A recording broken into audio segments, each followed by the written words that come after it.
தந்தை மகன் தூய ஆவியாரின் பெயராலே ஆமென்.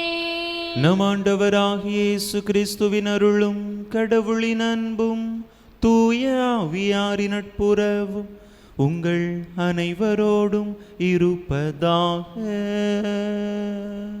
உம் ஆன்மாவோடும் இருப்பதாக.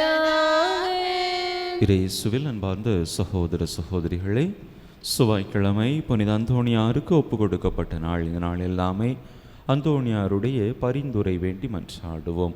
புனித அந்தோணியாரை போல பிறரை மன்னிக்கக்கூடிய நன்மனதை நாம் பெற்றிட அருள் வேண்டி இந்த தெய்வீக திருப்பலியிலே பக்தியோடு மன்றாடுவோம். தகுதியான விதத்தில் இந்த உயிருள்ள பலியை நாம் ஒப்பு கொடுக்க தடையாக இருக்கக்கூடிய நம்முடைய பாவங்கள், குற்றங்கள், குறைகள், பலவீனங்கள் அனைத்தையும் நினைத்து பார்த்து இறைவனிடத்திலே மன்னிப்பு வேண்டுவோம். எல்லாம் வல்ல இறைவனிடமும் சகோதர சகோதரிகளே, உங்களிடமும் நான் பாவி என்பதை ஏற்றுக்கொள்கிறேன். ஏனெனில் என் சிந்தனையாலும் சொல்லாலும் செயலாலும் கடமைகள் தவறியதாலும் பாவங்கள் பல செய்தேன். என் பாவமே, என் பாவமே, என் பெரும் பாவமே. ஆகையால் எப்பொழுதும் கன்னியான புனித மரியாளையும் வானதூதர் புனிதர் அனைவரையும் சகோதர சகோதரிகளை உங்களையும் நம் தேவனாகிய ஆண்டவரிடம் எனக்காக வேண்டிக் கொள்ள மன்றாடுகிறேன். எல்லாம் வல்ல இறைவன் நம்மீது இரக்கம் வைத்து நம் பாவங்களை எல்லாம் மன்னித்து நம்மை நிலை வாழ்வுக்கு அழைத்து செல்வாராக. ஆமென்.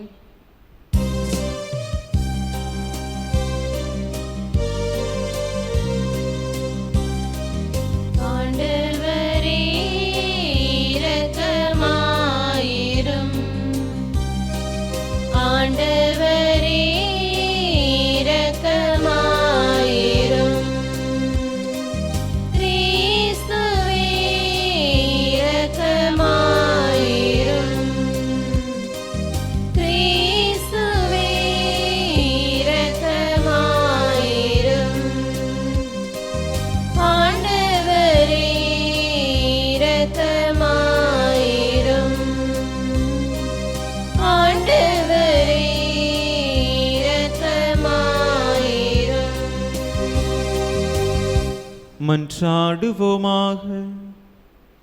ஆண்டவரே இறைவா, புனித அந்தோணியாரை விண்ணக படிப்பினையால் நிரப்ப திருவுளம் கொண்டீரே. அவருடைய பரிந்துரையால் அதே படிப்பினையை நாங்கள் உண்மையுடன் பாதுகாக்கவும் எங்கள் நன்னடத்தையால் அதை அறிவிக்கவும் எங்களுக்கு அருள்வீராக. உம்மோடு தூயாவியாரின் ஒன்றிப்பில் ஒரே இறைவனாய் என்றென்றும் வாழ்ந்து ஆட்சி செய்கின்ற எங்கள் ஆண்டவரும் உம் திருமகனுமாகிய இயேசு கிறிஸ்து வழியாக உம்மை மன்றாடுகின்றோ. ஆமென்.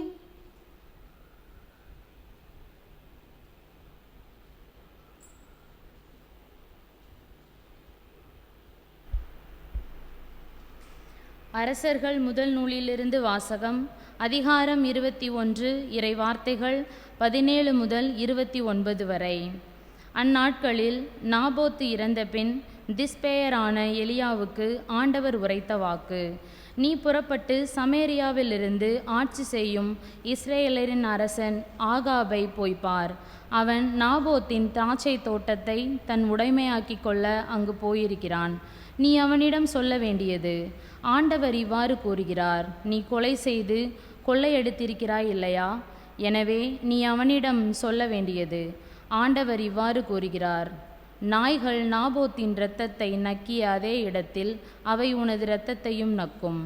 அப்போது ஆகாபு எலியாவை நோக்கி, என் எதிரியே, என்னை கண்டுபிடித்து விட்டாயா என்று கேட்டான். அதற்கு அவர், ஆம், நான் கண்டுபிடித்து விட்டேன். ஆண்டவர் பார்வையில் தீயதனப்பட்டதை செய்யும் அளவுக்கு உன்னையே விற்று விட்டாய். இதோ நான் உனக்கு தீங்கு வரச் செய்வேன். உனது வழிமரபை ஒழித்து விடுவேன். உரிமை மக்களாயினும் அடிமைகளாயினும் இஸ்ரேல் ஆண் மக்களை ஆகாபிடமிருந்து வெட்டி எறிவேன். நெபாற்றின் மகன் எரோபாவின் குடும்பத்திற்கு செய்தது போல் உன் குடும்பத்திற்கும் செய்வேன். ஏனெனில் நீ இஸ்ரேலரை பாவத்துக்கு உள்ளாக்கி எனக்கு பெருஞ்சினம் ஊட்டினாய். மேலும் இசபேலை குறித்து ஆண்டவர் சொல்வது: இஸ்ரேலரின் மதிலருகே நாய்கள் இசபேலை தின்னும். ஆகாபை சார்ந்தவர்கள் நகரினுள் மடிந்தால் நாய்களுக்கு இரையாவர், நகர்ப்புறத்தே இறந்தால் வானத்து பறவைகளுக்கு இரையாவர் என்றார். ஆண்டவர் பார்வையில் தீயதெனப்பட்டதை செய்யும் அளவுக்கு தன்னையே விற்றுவிட்ட ஆகாபை போல் கெட்டவன் எவனும் இருந்ததில்லை. ஏனெனில் அவனுடைய மனைவி இசபேல் அவனை தூண்டிவிட்டாள்.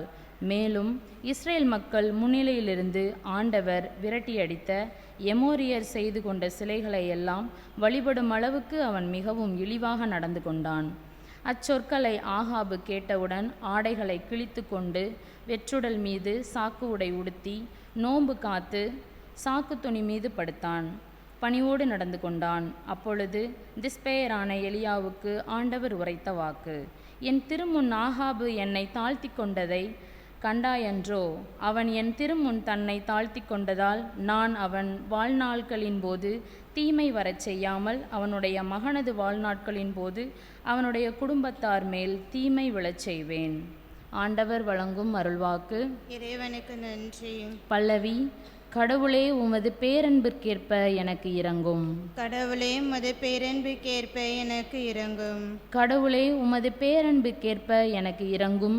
உமது அளவற்ற இரக்கத்திற்கேற்ப என் குற்றங்களை துடைத்தருளும். என் தீவினை முற்றிலும் நீங்கும்படி என்னை கழுவியருளும். என் பாவம் அற்றுப்போகும்படி என்னை தூய்மைப்படுத்தியருளும். பல்லவி. கடவுளே உமது பேரன்பிற்கேற்ப எனக்கு இரங்கும். ஏனெனில் என் குற்றங்களை நான் உணர்கிறேன். என் பாவம் எப்பொழுதும் என் மனக்கண்முன் நிற்கின்றது. உமக்கு எதிராக நான் பாவம் செய்தேன், உம் பார்வையில் தீயது செய்தேன். பல்லவி. கடவுளே உமது பேரன்பிற்கேற்ப எனக்கு இரங்கும். என் பாவங்களை பாராதபடி உம் முகத்தை மறைத்து கொள்ளும். என் பாவக்கரைகளை எல்லாம் துடைத்தருளும். கடவுளே, எனது மீட்பின் கடவுளே, இரத்தப் பலியினின்று என்னை விடுவித்தருளும். அப்போது என் நா உமது நீதியை முன்னிட்டு பாடும். பல்லவி. கடவுளே உமது பேரன்பிற்கேற்ப எனக்கு இரங்கும்.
நான் உங்களிடம் அன்பு செலுத்தியது போல நீங்களும் ஒருவர் மற்றவரிடம் அன்பு செலுத்துங்கள் என்கிறார் ஆண்டவர்.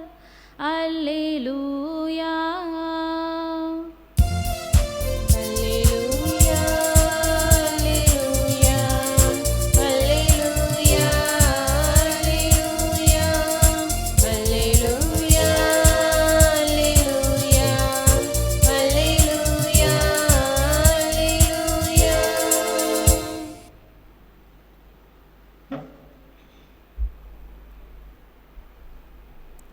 ஆண்டவர் உங்களோடு இருப்பாராக. உம்மான்மாவோடும் இருப்பாராக. மத்தேயு எழுதிய தூய நற்செய்தியிலிருந்து வாசகம். ஆண்டவரே, மாட்சி உமக்கே. அதிகாரம் 5 இறைவசனங்கள் 43 முதல் 48 முடிய. மத்தேயு நற்செய்தி அதிகாரம் 5 இறைவசனங்கள் 43 முதல் 48 முடிய. அக்காலத்தில் இயேசு தம் சீடருக்கு கூறியது: உனக்கு அடுத்திருப்பவரிடம் அன்பு கூறுவாயாக, பகைவரிடம் வெறுப்பு கொள்வாயாக என கூறியிருப்பதை கேட்டிருக்கிறீர்கள். ஆனால் நான் உங்களுக்கு சொல்கிறேன், உங்கள் பகைவரிடமும் அன்பு கூறுங்கள், உங்களை துன்புறுத்துவோருக்காக இறைவனிடம் வேண்டுங்கள். இப்படி செய்வதால் நீங்கள் உங்கள் விண்ணக தந்தையின் மக்களாவீர்கள். ஏனெனில் அவர் நல்லோர் மேலும் தீயோர் மேலும் தம் கதிரவனை உதித்தெழச் செய்கிறார். நேர்மையுள்ளோர் மேலும் நேர்மையற்றோர் மேலும் மழை பெய்யச் செய்கிறார். உங்களிடத்தில் அன்பு செலுத்துவோரிடமே நீங்கள் அன்பு செலுத்துவீர்களானால் உங்களுக்கு என்ன கைமாறு கிடைக்கும்? வரி தண்டுவோரும் இவ்வாறு செய்வதில்லையா? நீங்கள் உங்கள் சகோதரர் சகோதரிகளுக்கு மட்டும் வாழ்த்து கூறுவீர்களானால் நீங்கள் மற்றவருக்கு மேலாக செய்து விடுவதென்ன? பிற இனத்தவரும் இவ்வாறு செய்வதில்லையா? ஆதலால் உங்கள் விண்ணக தந்தை நிறைவுள்ளவராய் இருப்பது போல நீங்களும் நிறைவுள்ளவர்களாயிருங்கள். ஆண்டவரின் அருள் வாக்கு. கிறிஸ்துவே உமக்கு புகழ்.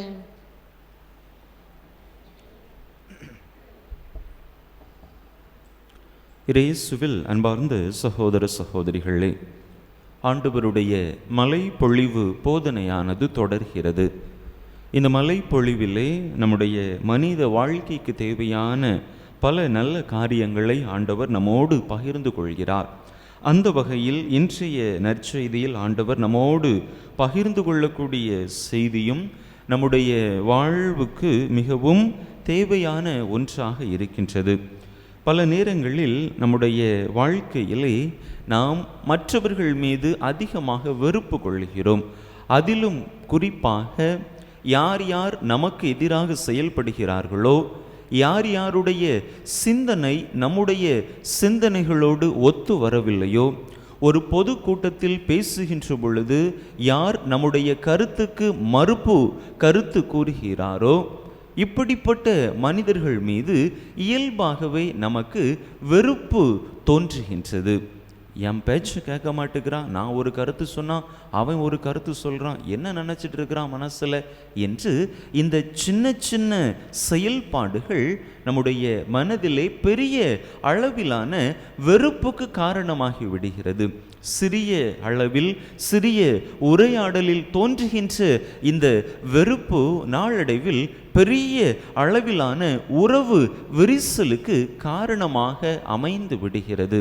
அந்த மனிதர் எதிரிலே வருகின்ற பொழுது அவருடைய முகம் பார்த்து கூட பேச அல்லது அவருடைய முகத்தை கூட நாம் பார்ப்பதற்கு விரும்புவதில்லை.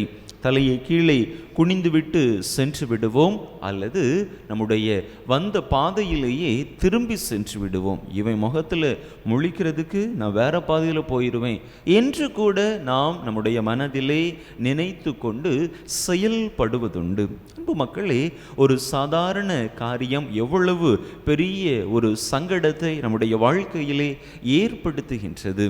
இப்படிப்பட்ட இந்த வெறுப்பு தான் நாளடைவில் மிக பெரிய பாவங்கள் செய்வதற்கு ஒரு தூண்டுகோலாகவும் மாறிப்போய் விடுகின்றது. இதை உணர்ந்த ஆண்டவர் நாம் நம்முடைய மனதிலே இந்த பகைமையை, இந்த வெறுப்பை கொண்டிருக்க கூடாது. அனைத்து தீமைகளுக்கும் இதுதான் ஆணிவேராக இருக்கின்றது. எனவே இந்த வெறுப்பை களைந்தெறியுங்கள்.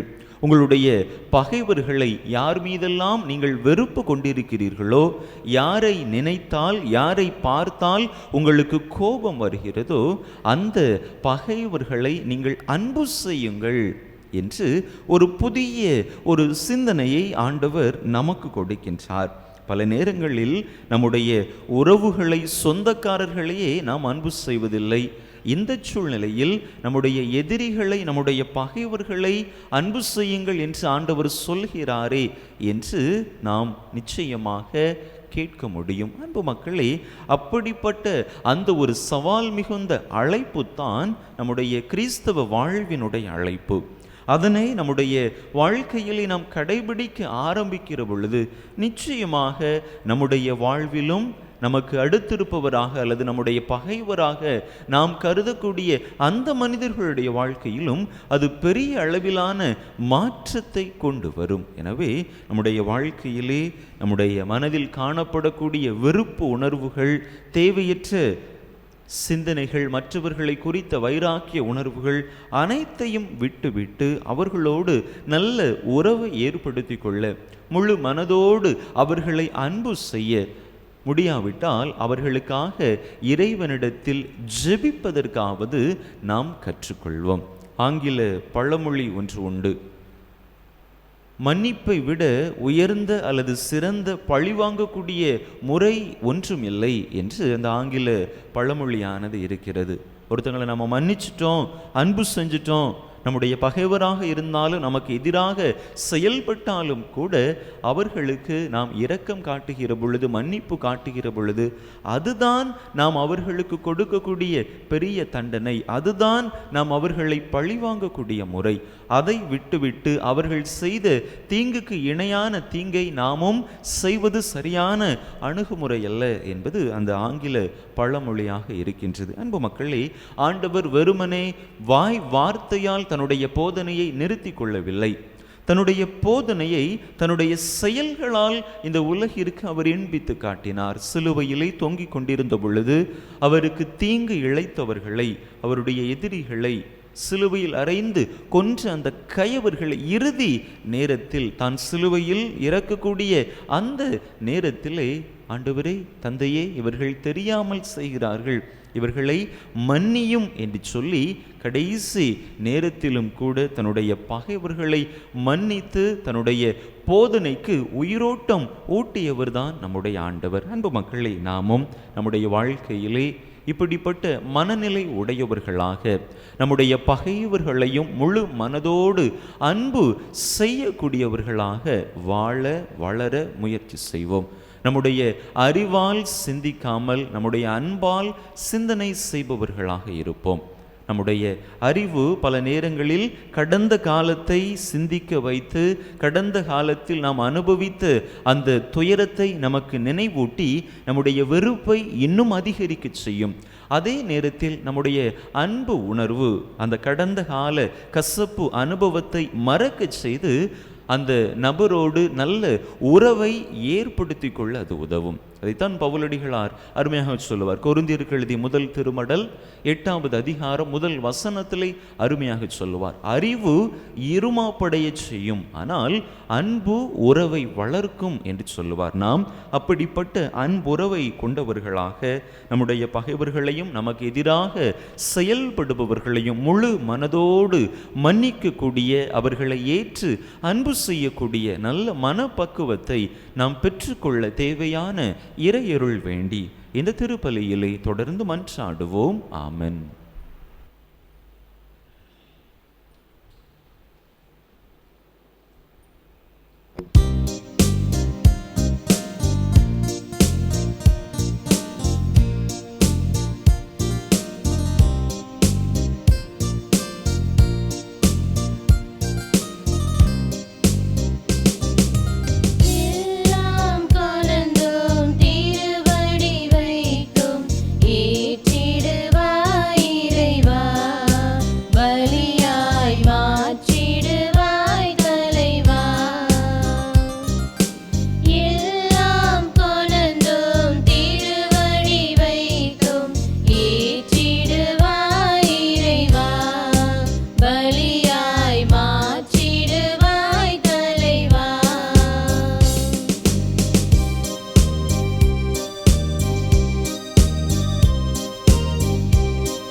சகோதர சகோதரிகளே, என்னுடையதும் உங்களுடையதுமான இப்பலி எல்லாம் வல்ல தந்தையாக இறைவனுக்கு ஏற்றதாகும்படி மன்றாடுங்கள். ஆண்டவர் தமது திருப்பெயரின் புகழ்ச்சி மீட்சிக்காகவும் ஆட்சிக்காகவும் நமது நன்மைக்காகவும் புனித திரு அவை அனைத்து நலன்களுக்காகவும் உமது கையிலிருந்து இப்பலியை ஏற்றுக்கொள்வாராக.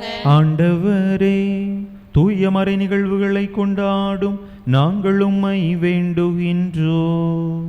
உமது மாட்சியை பரப்பிட புனித அந்தோணியாரை இடையராது ஒளிர்வித்தது போல் தூய ஆவியாருடைய நம்பிக்கையின் ஒளியால் எங்களை நிரப்புவீராக.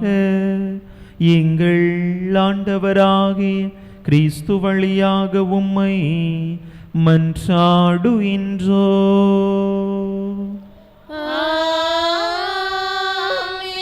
ஆண்டவர் உங்களோடு இருப்பாராக.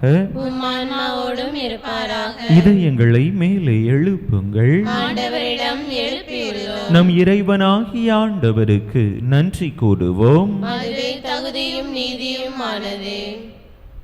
ஆண்டவரே, தூயவரான தந்தையே, என்றும் உள்ள எல்லாம் வல்ல இறைவா, எங்கள் ஆண்டவராகிய கிறிஸ்து வழியாக இந்நாளும் எவ்விடத்திலும் நாங்கள் உமக்கு நன்றி செலுத்துவது மெய்யாகவே தகுதியும் நீதியுமாகும். எங்கள் கடமையும் மீட்புக்குரிய செயலுமாகும். ஏனெனில் புனித அந்தோணியாருடைய நினைவில் உமது திரு அவை மகிழ்ந்திருக்கச் செய்கின்றீர். அவருடைய இறை பற்றுமிக்க வாழ்க்கை நெறியின் எடுத்துக்காட்டால் அதற்கு வலுவூட்டுகின்றீர். அவருடைய படிப்பினையால் பயிற்றுவிக்கின்றீர். அவருடைய மன்றாட்டால் பாதுகாத்து வருகின்றீர். ஆகவே வானதூதர் அணிகளோடும் புனிதரின் பெருந்திரளோடும் நாங்கள் சேர்ந்து உமக்கு புகழ்ச்சி பண் இசைத்து முடிவின்றி பாடுவதாவது:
ஆண்டவரே, நிர்மையாகவே தூயவர், தூய்மை அனைத்துக்கும் ஊற்று.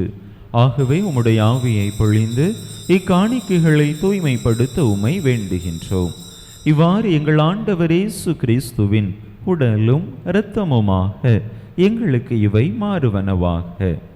அவர் பாடுபட விளம் கனிந்து தம்மை கையளித்த போது அப்பத்தை எடுத்து நன்றி செலுத்தி அதை பிட்டு தம் சீடர்களுக்கு அளித்து அவர் கூறியதாவது: அனைவரும் இதிலிருந்து பெற்று உண்ணுங்கள். ஏனெனில் இது உங்களுக்காக கையளிக்கப்படும் என் உடல்.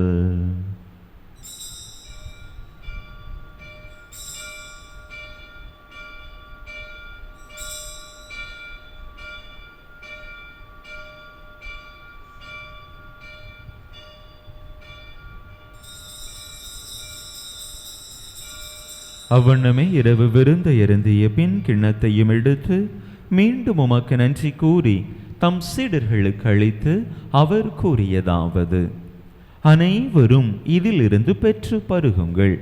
ஏனெனில் இது புதிய நிலையான உடன்படிக்கைக்குரிய என் இரத்தத்தின் கிண்ணம். இது பாவ மன்னிப்புக்கென்று உங்களுக்காகவும் பலருக்காகவும் சிந்தப்படும். இதை என் நினைவாக செய்யுங்கள்.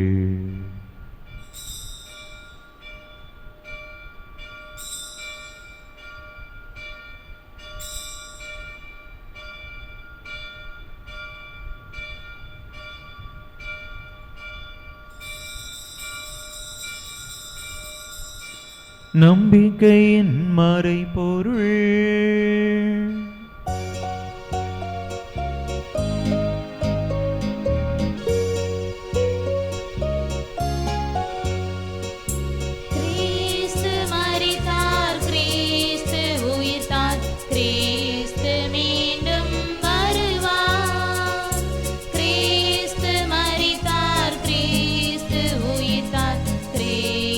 மீண்டும் வருவார். ஆகவே ஆண்டவரே, நாங்கள் கிறிஸ்துவின் இறப்பினையும் உயிர்ப்பினையும் நினைவு கூர்ந்து வாழ்வு தரும் அப்பத்தையும் மீட்பளிக்கும் கிண்ணத்தையும் உமக்கு ஒப்பு கொடுக்கின்றோம். உம் திருமுன்னின்று உமக்கு ஊழியம் புரிய தகுந்தவர்கள் என எங்களை ஏற்றுக்கொண்டீர். எனவே உமக்கு நன்றி செலுத்துகின்றோம். மேலும் கிறிஸ்துவின் உடலிலும் இரத்தத்திலும் பங்கு கொள்ளும் எங்களை தூய் ஆவியார் ஒன்று சேர்க்க வேண்டுமென உமை தாழ்மையுடன் மன்றாடுகின்றோம். ஆண்டவரே, உலகெங்கும் பரவியிருக்கும் உமது திரு அவையை நினைவு கூர்ந்தருளும். எங்கள் திருத்தந்தை லியோ, எங்கள் ஆயர் ஸ்டீஃபன், எல்லா திருநிலையினர் ஆகிய அனைவரோடும் உமது திரு அவை அன்பில் நிறைவு பெறச் செய்தருளும். மேலும் உயிர்த்தெழும் எதிர்நோக்குடன் துயில் கொள்ளும் எங்கள் சகோதர சகோதரிகளையும் இறந்தோர் அனைவரையும் இரக்கத்துடன் நினைவு கூர்ந்து உமது திருமுக ஒளியினுள் ஏற்றருளும். எங்கள் அனைவர் மீதும் இரக்கமாயிரும். கடவுளின் கன்னி தாயும் எங்கள் பாதுகாவலியுமான புனித ஜெபமாலை அன்னை, அவருடைய கணவரான புனித யோசேப்பு, புனித திருத்தூதர்கள், புனித அந்தோணியார், இவ்வுலகில் உமக்கு உகந்தவராயிருந்தோர் ஆகிய புனிதர் அனைவருடனும் நாங்கள் நிலை வாழ்வில் பங்கு கொள்ளும் தகுதி பெற்று உம் திருமகன் இயேசு கிறிஸ்து வழியாக உமை புகழ்ந்தேத்தும் வரமருள உமை மன்றாடுகின்றோம்.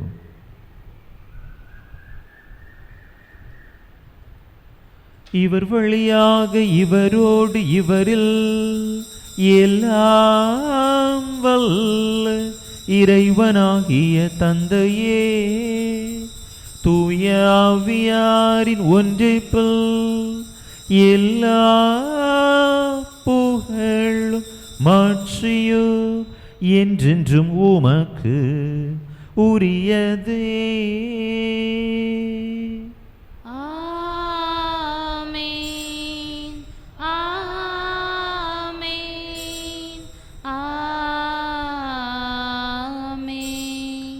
மீட்பரின் கட்டளையால் கற்பிக்கப்பட்டு இறை படிப்பினையால் பயிற்சி பெற்ற நாம் துணிந்து சொல்லுவோம்.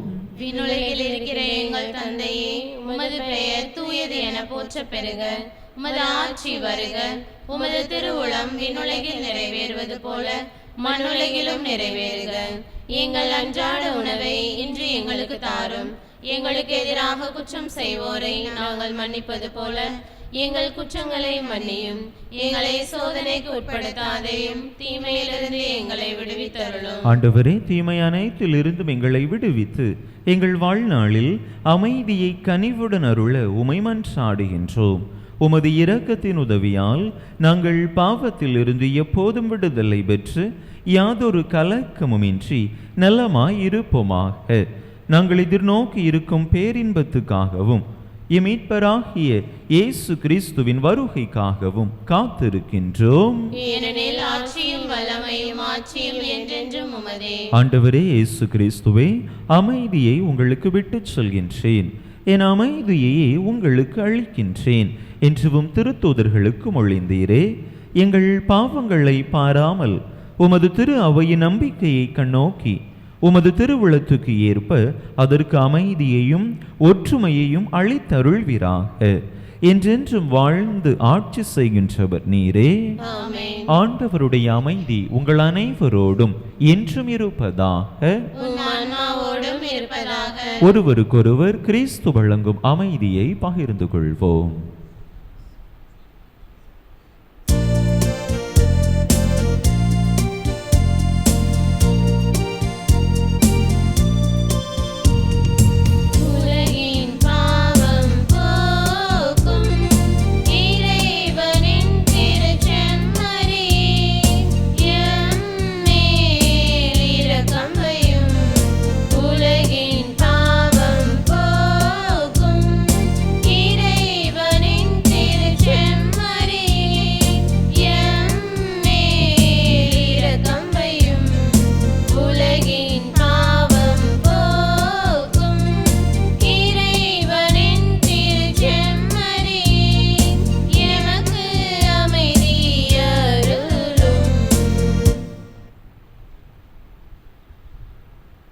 இதோ இறைவனின் செமரி, இதோ உலகின் பாவங்களை போக்குகின்றவர்.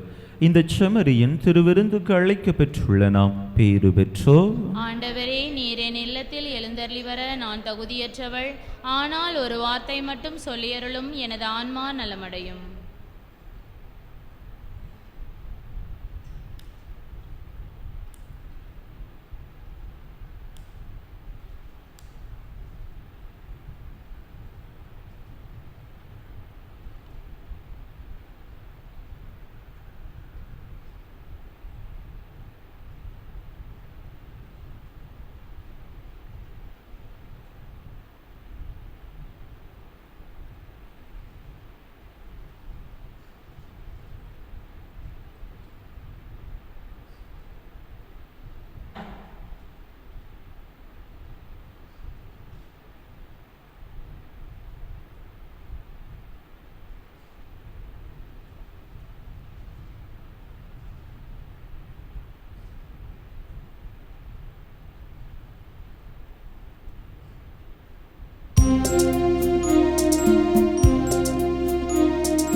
அன்பு மக்களே, நாளை காலை 6 மணிக்கு திருப்பலி நடைபெறும். நாளை காலை 6 மணிக்கு திருப்பலி நடைபெறும். வியாழக்கிழமை காலையில் திருப்பலி நடைபெறாது, மாலையில் திருப்பலி நடைபெறும். மன்றாடுவோமாக. ஆண்டவரே, விண்ணக உணவால் ஊட்டம் பெற்ற நாங்கள் உம்மை பணிந்து வேண்டுகின்றோம். புனித அந்தோணியாரின் படிப்பினைகளை கடைபிடித்து நாங்கள் பெற்று கொண்ட கொடைகளுக்காக என்றும் நன்றியுள்ளவர்களாய் இருப்போமாக. எங்கள் ஆண்டவராகிய கிறிஸ்து வழியாக உம்மை மன்றாடுகின்றோம்.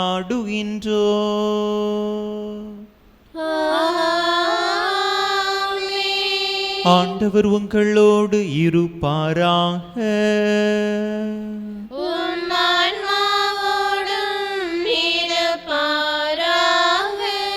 எல்லாம் வல்ல இறைவன் தந்தை, மகன், தூயாவியார் உங்களுக்கு ஆசி வழங்குவாராக.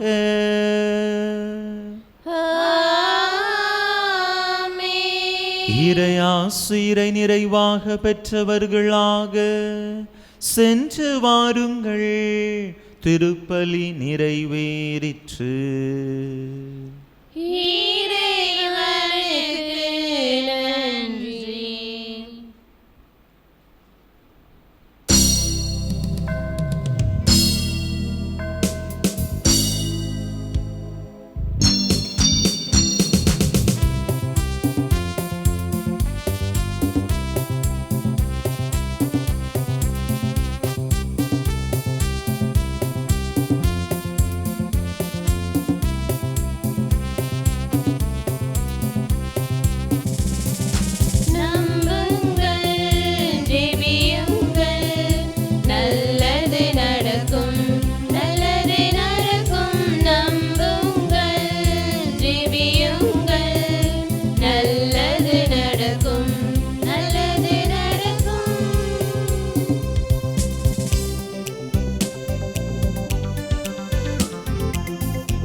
திருப்பலியை நிறைவேற்றிய தந்தையவர்களின் ஆன்ம நலனுக்காகவும் உடல் உள்ள நலனுக்காகவும் அருள் சகோதரிகளின் உடல் உள்ள நலனுக்காகவும் அவர்களது பணி சிறக்கவும் திருப்பலியில் பங்கேற்ற அனைவரின் குடும்ப நலனுக்காகவும் பிள்ளைகளின் நற்படிப்பிற்காகவும் வேண்டிக் கொள்வோம்.